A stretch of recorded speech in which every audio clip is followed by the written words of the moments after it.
السلام علیکم رحمۃ اللہ، کیسے ہیں آپ؟ امید کرتی ہوں آپ خیریت سے ہوں گے۔ آپ کا سبق سورۃ الانعام پارہ نمبر 7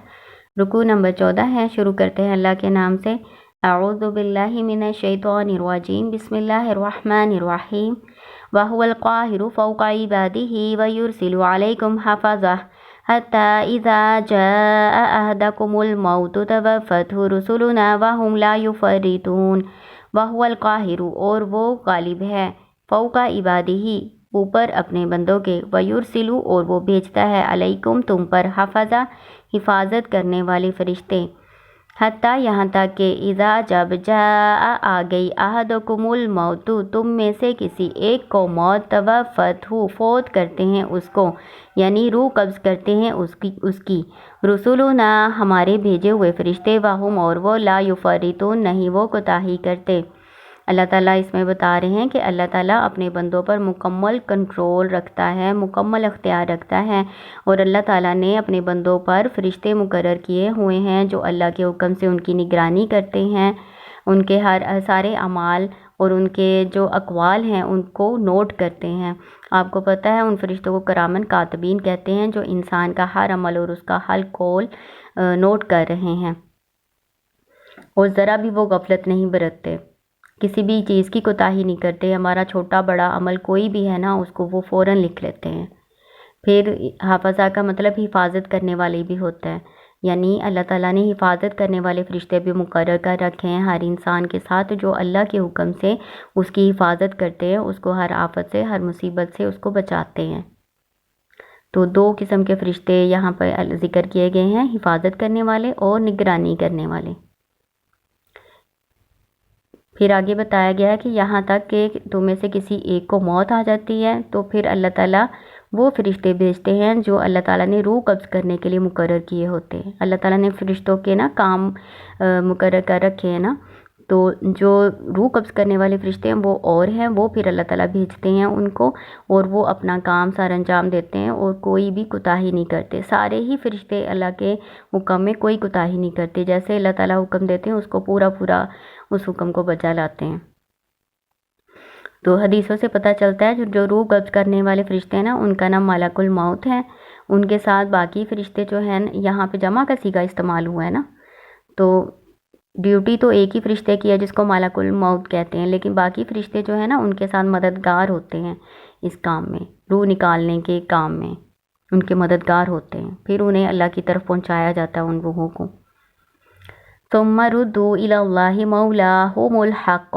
ألا له الحكم وهو أسرع الحاسبين۔ ثم پھر ردو لوٹایا جاتا ہے إلى الله، اللہ کی طرف، مولاهم الحق، جو ان کا مولا ہے سچا، الا، خبردار، یا سن لو، له الحکم، اسی کے لیے حکم ہے، وهو أسرع الحاسبين، اور وہ جلد حساب لینے والا ہے۔ پھر ان روحوں کو فرشتے اللہ کی طرف لے کر جاتے ہیں۔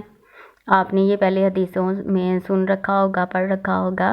کہ جو نیک روحیں ہوتی ہیں ان کے لیے آسمان کے دروازے کھولے جاتے ہیں، ان کو لے جایا جاتا ہے، پھر ان کو علیین میں رکھا جاتا ہے ان روحوں کو۔ پھر جو ناپاک روحیں ہوتی ہیں، جو برے لوگ ہوتے ہیں، ان کی روحوں کو اوپر لے جایا جاتا ہے، تو ان کے لیے آسمان کے دروازے نہیں کھولے جاتے، ان کو پھر وہیں سے گرایا جاتا ہے اور ان کی روحیں سجین میں جاتی ہیں۔ پھر آگے اللہ تعالیٰ کہہ رہے ہیں سن لو، خبردار۔ اللہ جو ہے نا یہ حرف تنبیہ ہے، کسی کو متوجہ کرنے کے لیے استعمال ہوتا ہے، تو اللہ تعالیٰ کہہ رہے ہیں سن لو کہ اللہ کا ہی حکم ہے، یعنی اللہ ہی مالک ہے، اللہ ہی سارے اختیار رکھتا ہے، وَهُوَ أَسْرَعُ الْحَاسِبِينَ، اور جلد حساب لینے والا بھی ہے۔ قُلْ مَن يُنَجِّيكُم مِّن ظُلُمَاتِ الْبَرِّ وَالْبَحْرِ تَدْعُونَهُ تَضَرُّعًا وَخُفْيَةً۔ کل کہہ دیجئے، من ینجیکم، کون تمہیں نجات دیتا ہے، من ظلمات البر، خشکی کے اندھیروں میں، خشکی یا جنگل بھی کہہ سکتے ہیں۔ بر اصل میں ایسا جنگل ہوتا ہے جہاں پہ چھوٹے بڑے کئی طرح کے جنگلات ہوں، اتنے گھنے جنگلات ہوں کہ سورج کی روشنی نہ پہنچ سکے اور اندھیرا ہو۔ والبحری، اور سمندر کے اندھیرے میں، سمندر کا اندھیرا کیسے ہوتا ہے کہ روشنی تو اوپر اوپر ہوتی ہے نا، اور گہرائی میں نہایت اندھیرا ہوتا ہے، تو یہاں پہ جنگل اور سمندر کا اندھیرا بھی ہے، اور اس کے علاوہ ہر پریشانی آفت جو دنیا کی زندگی میں ہم پر آتی ہے، تدعونہ ہو تم اس کو پکارتے ہو تضرعاً آہ و فزاری کرتے ہوئے گڑ گڑاتے ہوئے وخفیہ اور چپکے چپکے، یعنی اللہ تعالیٰ انسانی فطرت بتا رہے ہیں کہ جب کوئی پریشانی میں انسان پڑ جاتا ہے تو پھر اللہ تعالیٰ کو خوب گڑ گڑا کے پکارتا ہے، دعائیں کرتا ہے اللہ تعالیٰ سے۔ لَإِنْ أَنْجَانَا مِنْ هَذِهِ لَنَكُونَنَّ مِنَ الشَّاكِرِينَ، لائن یقیناً اگر انجانا آپ نے ہمیں نجات دی من ہذہ اس سے لنکونن تو ضرور ہم ہو جائیں گے من الشاکرین شکر گزاروں میں سے۔ تو انسانی فطرت ہے، اللہ تعالیٰ کہہ رہے ہیں کہ جب پریشانی میں گر جاتے ہیں تو اللہ تعالیٰ کو پکارتے ہیں، پھر اپنے باطل معبودوں کو بھول جاتے ہیں اور خالص اللہ تعالیٰ سے ہی دعائیں کرتے ہیں کہ اللہ جی اگر آپ نے ہمیں اس مصیبت سے نجات دے دی نا تو ہم ضرور آپ کا شکر کرنے والوں میں سے ہو جائیں گے۔ حضرت اکرمہ رضی اللہ تعالیٰ عنہ والی میں نے حدیث آپ کو کتنی دفعہ بتائی ہوئی ہے نا، تو وہ آپ اپنے ذہن میں رکھیں کہ جب ان کی کشتی جو ہے وہ طوفان میں پھنس گئی تھی تو سب لوگ جو ہیں سارے باطل معبودوں کو چھوڑ کے تو ایک اللہ کو پکارنے لگ گئے تھے، ہے نا۔ تو حضرت اکرمہ رضی اللہ تعالیٰ عنہ کو یہ سوچ آئی کہ جو اللہ تعالیٰ سمندر میں بچا سکتا ہے تو خشکی میں بھی تو وہی ہے نا اللہ تعالیٰ۔ تو انہوں نے اس وقت عہد کیا کہ اگر اللہ نے مجھے نجات دے دی نا تو میں ضرور اسلام قبول کر لوں گا، تو اللہ تعالیٰ نے ان کو نجات دی اور انہوں نے اسلام قبول کر لیا تھا۔ ابو جہل کے بیٹے تھے حضرت اکرمہ رضی اللہ تعالیٰ عنہ، دیکھیں باپ کتنا بڑا اسلام کا دشمن اور بیٹا پھر صحابی بنا، اور کتنی حدیثیں ان سے مروی ہیں۔ قُلِ اللَّهُ يُنَجِّيكُم مِّنْهَا وَمِن كُلِّ كَرْبٍ ثُمَّ أَنتُمْ تُشْرِكُونَ، قُلِ اللَّهُ کہہ دیجئے اللہ ہی يُنَجِّيكُم تمہیں نجات دیتا ہے، منہا اسے، وَمِن كُلِّ كَرْبٍ اور ہر ایک غم سے، ثُمَّ أَنتُمْ تُشْرِكُونَ پھر تم اس کے ساتھ شریک کرتے ہو۔ یعنی جب اللہ تعالیٰ تمہیں نجات دے دیتا ہے تو بجائے اس کا شکر کرنے کے، پہلے تو شکر کے عہد کر رہے تھے نا اللہ سے، پھر بجائے شکر کرنے کے اللہ کے ساتھ شریک کرنے لگ جاتے ہو۔ قُلْ هُوَ الْقَادِرُ عَلَىٰ أَن يَبْعَثَ عَلَيْكُمْ عَذَابًا مِّن فَوْقِكُمْ أَوْ مِن تَحْتِ أَرْجُلِكُمْ أَوْ يَلْبِسَكُمْ شِيَعًا وَيَذِيقَ بَعْضَكُمْ بَأْسَ بَعْضٍ انظُرْ كَيْفَ نُصَرِّفُ الْآيَاتِ لَعَلَّهُمْ يَفْقَهُونَ۔ قل کہہ دیجئے هو القادر وہ قادر ہے، قدرت رکھتا ہے، علی اس بات پر، ان یبعث کہ وہ بھیجے، علیکم تم پر، عذابًا عذاب، من فوقکم تمہارے اوپر سے، او من تحت ارجلکم یا تمہارے پاؤں کے نیچے سے، او یلبسکم یا پھر تمہیں بڑھا دے، شیعاً گروہ گروہ کر کے، ویذیقا اور چکھائے، بعضکم تمہارے بعض کو، بعضا لڑائی، بعض بعض کی، انظر دیکھو، کیفا کیسے، نصرفو ہم پھیر پھیر کر بیان کرتے ہیں، آیاتی آیات، لعلہم تاکہ وہ یفقہون وہ سمجھیں۔ اللہ تعالیٰ کہہ رہے ہیں کہ تم سمندر کی طوفان سے یا کسی پریشانی سے نجات پا گئے ہو تو اس کا مطلب یہ تو نہیں ہے کہ اللہ تعالیٰ تم پر عذاب نہیں بھیج سکتا۔ اللہ تعالیٰ چاہے تو تمہارے اوپر سے عذاب آ جائے، آسمان سے کوئی آفت آ جائے،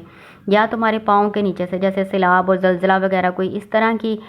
عذاب کی صورتحال پیدا ہو جائے، یا پھر اللہ تعالیٰ کیا کرے کہ تم کو گروہ گروہ کر کے آپس میں لڑا دیں، پھر تمہیں بعض کو بعض کی لڑائی کا مزہ چکھائے۔ یعنی یہ جو جنگیں وغیرہ ہوتی ہیں نا، لڑائی جھگڑا ہوتا ہے، تو یہ بھی اللہ کے عذاب کی ایک صورت ہوتی ہے۔ تو اللہ تعالیٰ اس طرح کے عذاب بھیجنے پر بھی قادر ہے۔ پھر اللہ تعالیٰ کہہ رہے ہیں ہم کیسے پھیر پھیر کر آیات بیان کرتے ہیں تاکہ وہ سمجھیں۔ یعنی اللہ تعالیٰ کبھی کسی طریقے سے سمجھاتے ہیں، کبھی کسی طریقے سے سمجھاتے ہیں تاکہ لوگ سمجھ جائیں۔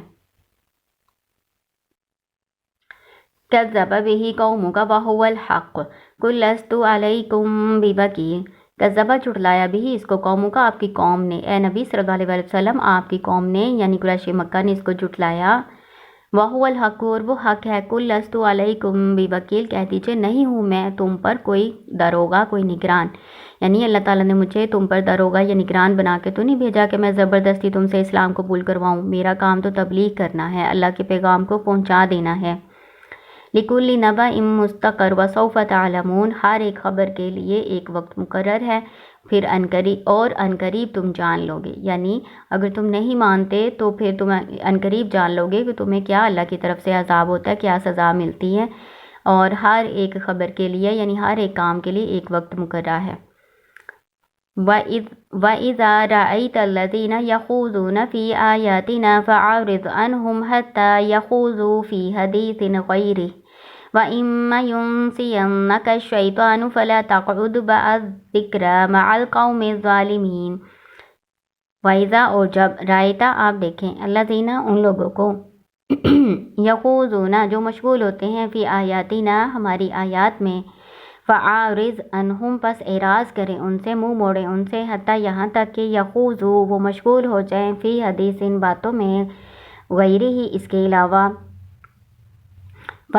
اور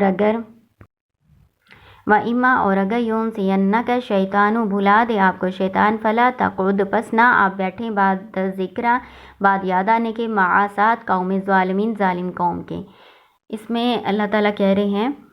کہ اے محمد صلی اللہ علیہ وسلم، مخاطب تو آپ صلی اللہ علیہ وسلم ہے نا، لیکن ان کے ذریعے سے ان کی امت کو بھی کہا جا رہا ہے، یہ جو حکم ہے نا یہ آپ صلی اللہ علیہ وسلم کے لیے خاص نہیں ہے بلکہ ان کی امت کے لیے بھی ہے، کہ جب آپ کسی ایسی محفل میں ہوں جہاں پہ اللہ اور اس کے رسول صلی اللہ علیہ وسلم کے احکامات کا مذاق اڑایا جا رہا ہے، ان کے بارے میں فضول باتیں کی جا رہی ہیں یا بدعتیں جاری کی جا رہی ہیں، تو پھر کیا کریں، اس محفل میں نہ بیٹھیں، ان کے ساتھ نہ بیٹھیں۔ اگر آپ ان کے ساتھ بیٹھیں گے نا تو آپ بھی ان میں سے شمار ہوں گے، جتنا گناہ ان کو ہوگا نا اتنا ہی آپ کو ہوگا۔ جب تک وہ کسی اور بات میں مشغول نہیں نہ ہو جاتے تب تک ان کے ساتھ نہیں بیٹھنا۔ وَإِمَّا يُنْسِيَنَّكَ شَيْطَانُ اور اگر آپ کو شیطان بھلا دے، یعنی آپ بیٹھے ہوئے تھے محفل میں تو اس طرح کی باتیں شروع ہو گئی، اللہ کی نشانیوں کا، اللہ کی آیات کا مذاق اڑایا جانے لگ گیا، تو آپ کو پتہ نہیں چلا، بھول گیا، آپ ان میں بیٹھے رہ گئے، تو جب یاد آئے نا تو تب بھی وہاں سے اٹھ جائیں اور ان ظالم لوگوں کے ساتھ نہ ہوں۔ اللہ کی نشانیاں کون سی ہوتی ہیں اور ان کا کس کس طریقے سے مذاق اڑایا جاتا ہے، یہ ہم پہلے ڈسکس کر چکے ہیں، ٹھیک ہے نا، اس کو ذہن میں رکھنا کہ اللہ کی نشانیاں کون سی ہوتی ہیں۔ ہر وہ کام، ہر وہ چیز جس کو دیکھ کے دین اسلام کا پتہ چلے کہ یہ چیز یا یہ کام دین اسلام سے تعلق رکھتا ہے، وہ اللہ کی نشانی ہوتی ہے، اور ان کا مذاق نہیں اڑانا چاہیے، بہت گناہ کا کام ہے۔ جیسے بعض بچے جو ہیں، اگر کوئی بچہ اپنے ٹخنے ننگے کیے ہوئے تو اس کا اتنا مذاق اڑاتے ہیں، ٹھیک ہے، کسی عورت نے اگر مکمل شرعی پردہ کیا ہوا تو اس کا مذاق بنایا جاتا ہے، اس کا مذاق اڑایا جاتا ہے۔ ہم مسلمان ہوتے ہوئے اللہ کی نشانیوں کا مذاق اڑاتے ہیں، ٹھیک ہے نا، تو ایک تو مذاق اڑانا نہیں ہے اور دوسرا مذاق اڑانے والوں کے ساتھ بیٹھنا بھی نہیں ہے، جو اس طرح کی غلط باتیں کرتے ہیں نا ان کے ساتھ بیٹھنا بھی نہیں ہے جب تک وہ دوسری باتوں میں مشغول نہیں ہو جاتے۔ اگر ان کے ساتھ بیٹھیں گے نا تو ہم بھی ان کے ساتھ گناہوں میں شامل ہیں، ٹھیک ہے نا۔ اس میں اللہ کی آیات کا مذاق اڑانے والے اور نئی نئی بدعتیں نکالنے والے سبھی شامل ہیں۔ وَمَا عَلَى الَّذِينَ يَتَّقُونَ مِنْ حِسَابِهِمْ مِنْ شَيْءٍ وَلَكِنْ ذِكْرَى لَعَلَّهُمْ يَتَّقُونَ وما اور نہیں علی الذین ان لوگوں پر یتقون جو تقوی اختیار کرتے ہیں، من حسابہم ان کے حساب میں سے، من شیء کچھ بھی، ولیکن اور لیکن ذکرہ یاد دہانی نصیحت کرنا، لعلہم تاکہ وہ یا شاید کہ وہ یتقون وہ تقوی اختیار کریں۔ اللہ تعالیٰ کہہ رہے ہیں وہ لوگ جو اس نیت سے بیٹھے ہوئے ہیں کہ جو ان کو نصیحت کریں گے، ان کو غلط کام سے روکیں گے، منع کریں گے، تو ان پر پھر کوئی گناہ نہیں ہے، ٹھیک ہے نا۔ کیا پتہ وہ نصیحت کریں اور شاید کہ وہ جو غلط کام کرنے والے، اللہ کی آیات کا مذاق اڑانے والے ہیں یا بدعتیں ایجاد کرنے والے ہیں، وہ کیا پتہ ان کی نصیحت سے فائدہ حاصل کر لیں اور تقوی اختیار کر لیں، اللہ سے ڈریں، تو ان لوگوں کو پھر کوئی گناہ نہیں ہوگا جو منع کرنے کی نیت سے ان میں بیٹھے ہوئے ہیں اور منع کرتے بھی ہیں۔ برائی کے روکنے کے 3 درجے ہیں، اگر ہم برائی کو نہیں روکیں گے نا تو ہمیں گناہ بھی ہوگا، برائی کو دیکھیں تو اس کو روکیں، 3 درجے ہیں ایمان کے۔ آپ سب سے پہلے آپ نے ہاتھ سے طاقت رکھتے ہیں تو ہاتھ سے روکیں برائی کو، اگر نہیں تو پھر زبانی طور پہ نصیحت وغیرہ کریں، اگر اس کی بھی طاقت نہیں ہے تو پھر دل میں برا جانیں، یہ ہم نے پہلے بھی پڑھ رکھا ہے۔ اور دل سے برا جاننا کیا ہوتا ہے، پھر ان میں بیٹھنا نہیں ہے، ان کے ساتھ تعاون نہیں کرنا کسی قسم کا، اور یہ ظاہر کرنا کہ ہمیں تمہارے کام پسند نہیں ہے، پھر یہ دل سے برا جاننا ہوگا۔ ہم تو کہتے ہیں کہ صرف دل میں رکھنا ہے، تو یہ پتہ نہیں دل میں برا جاننا ہے، نہیں، ایسا نہیں ہے۔ وَذَرِ الَّذِينَ اور چھوڑ دو ان لوگوں کو، اتَّخَذُوا جنہوں نے بنا لیا دینہم اپنا دین، لعبا وَلَہوا کھیل اور تماشا، وَغَرَّتْهُمُ الْحَیَاۃُ الدُّنْیَا اور دھوکے میں ڈال رکھا ہے ان کو دنیا کی زندگی نے، وَذَکِّرْ بِهِ اور نصیحت کریں ساتھ اس کے آن کے نہ تُبْصَلَ ہلاک کی جائے نفسن کوئی جان، بما باوجہ اس کے کسبت جو اس نے کمایا۔ اللہ تعالیٰ کہہ رہے ہیں کہ یہ لوگ جنہوں نے کھیل تماشے کو اپنا دین بنا رکھا ہے، یعنی وہ سمجھتے ہیں کہ ہمارا یہی دین ہے، ہماری یہی عبادت ہے کہ ہم کھیل تماشے میں لگے رہیں۔ آپ اس کی مثالیں اپنی روزمرہ زندگی میں دیکھتے ہیں، جیسے کیا ہوتا ہے، شب برات بنائی ہوئی ہے، حالانکہ شب قدر ہے، تو شب قدر میں کیا، شب برات میں کیا کرتے ہیں پھر لوگ، آپ کو پتہ ہی، آپ جانتے ہی ہیں، تو اس کو وہ ثواب کا کام سمجھ کے کر رہے ہوتے ہیں جو کچھ بھی کرتے ہیں. تو اس کھیل تماشے کو وہ سمجھتے ہیں کہ ہم بہت اچھا کام کر رہے ہیں، ہے نا، تو اسی میں غافل رہتے ہیں دنیا کی زندگی میں. اور اللہ تعالیٰ کہہ رہے ہیں کہ ان لوگوں کو یہ نہیں ہے کہ ان لوگوں کو کہنا نہیں ہے، نصیحت نہیں کرنی، کہ نصیحت کا تو اوپر اللہ نے پہلے کہہ دیا نا، پہلے ان کو نصیحت کرنی ہے، ان کو سمجھانا ہے اور ان سے کنارہ کشی اختیار کرنی ہے، ان کے ساتھ شامل نہیں ہونا، ٹھیک ہے نا،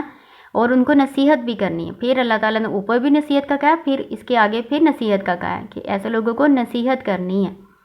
کہیں ایسا نہ ہو کہ کوئی جان ہلاکت میں ڈال جائے باوجہ اس کے جو اس نے کمایا، یعنی اپنے اعمال کی وجہ سے کہیں کوئی جان ہلاکت میں نہ ڈال جائے، اس کو روکنا ہے، ہلاک ہونے سے اس کو روکنا ہے، اس کو منع کرنا ہے، اس کو نصیحت کرنی ہے. لیسا لہا، نہیں ہے اس کے لیے، من دون اللہ، اللہ کے سوا، ولی یون، کوئی حمایتی، ولا شفیع، اور نہ کوئی سفارشی. ان تعدل کل عدل لا یؤخذ منہا، ان اگر تعدل بدلہ دے، کلّا ہر ایک، عدل بدلہ، لا یؤخذ منہا نہیں لیا جائے گا اسے. اولئک الذین، یہی وہ لوگ ہیں، ابسلوا ہلاک کیے گئے، بما باوجہ اس کے، کسبوا جو انہوں نے کمایا. لہم ان کے لیے، شراب پینا، من حمیم کھولتے ہوئے پانی سے، وعذاب علیم اور عذاب دردناک، بما باوجہ اس کے، کانو جو وہ تھے، یکفرون کفر کرتے. یہ جو تبصلا یہاں پہ بھی آیا ہوا ہے نا، یہاں پہ تبصلا ہے، یہاں پہ ابسلو، یہ مجہول آیا ہوا ہے. تو اس کا کیا مطلب ہوتا ہے؟ اس کا مطلب ہوتا ہے سپرد کیا جانا، رسوا کیا جانا، مواخذہ کیا جانا، یا بدلہ دیا جانا. اس کے یہ 4 معنی آتے ہیں، لیکن یہاں پہ ہم کیا ترجمہ کریں گے؟ ہلاکت کے سپرد کیا جانا، ٹھیک ہے. ہم رسوائی مقدر بن جانا بھی کر سکتے ہیں، یا مواخذے کی گرفت میں آ جانا، ایسے بھی کر سکتے ہیں، ٹھیک ہے نا. تو آپ ہلاک بھی کر سکتے ہیں، یا رسوائی بھی کر سکتے ہیں، اور مواخذہ بھی کر سکتے ہیں، ٹھیک ہے نا. میں نے یہاں پہ کیا ہے کہ ہلاک نہ کر دی جائے کوئی جان، یا پھر مواخذے کی گرفت میں نہ آ جائے کوئی جان، ٹھیک ہے. آپ اس طرح سے اس کا ترجمہ کر سکتے ہیں. تو یہ اللہ تعالیٰ بتا رہے ہیں کہ آپ نے نصیحت کرنی ہے، کہیں ایسا نہ ہو کہ اپنے اعمال کے سبب کوئی مشکل میں پھنس جائے. تو کسی بھی جان سے کوئی بھی بدلہ نہیں لیا جائے گا. آپ جانتے ہیں کہ آخرت میں کوئی کسی کی دوستی کام نہیں آئے گی، کسی کی سفارش کام نہیں آئے گی، کوئی فدیہ بدلہ نہیں دیا جا سکے گا، ہے نا. تو اپنا بوجھ خود ہی ہر جان کو اٹھانا پڑے گا. یہ ہم پہلے ہی جانتے ہیں، آپ پہلے پڑھ چکے ہیں. پھر اللہ تعالیٰ کہہ رہے ہیں اس کی نصیحت کریں سب کو، کیا پتہ کوئی تقوی اختیار کر لے، کوئی باز آ جائے. پھر اللہ تعالیٰ نے ڈرایا بھی ہے کہ وہ جہنم کیسی ہوگی، اس میں پینا ہوگا کھولتے ہوئے پانی میں سے، اور وہ بھی ان کو کتنی دیر فریادیں کرنے کے بعد ملے گا، جس سے ان کی آنتیں کٹ جائیں گی. استغفر اللہ، یہ میں نے آپ کو پہلے بھی بتایا ہوا ہے، بہت ڈر لگتا ہے. وعذاب علیم، اور عذاب دردناک، بما باوجہ اس کے، کانو جو تھے وہ، یکفرون کفر کرتے. السلام علیکم رحمۃ اللہ.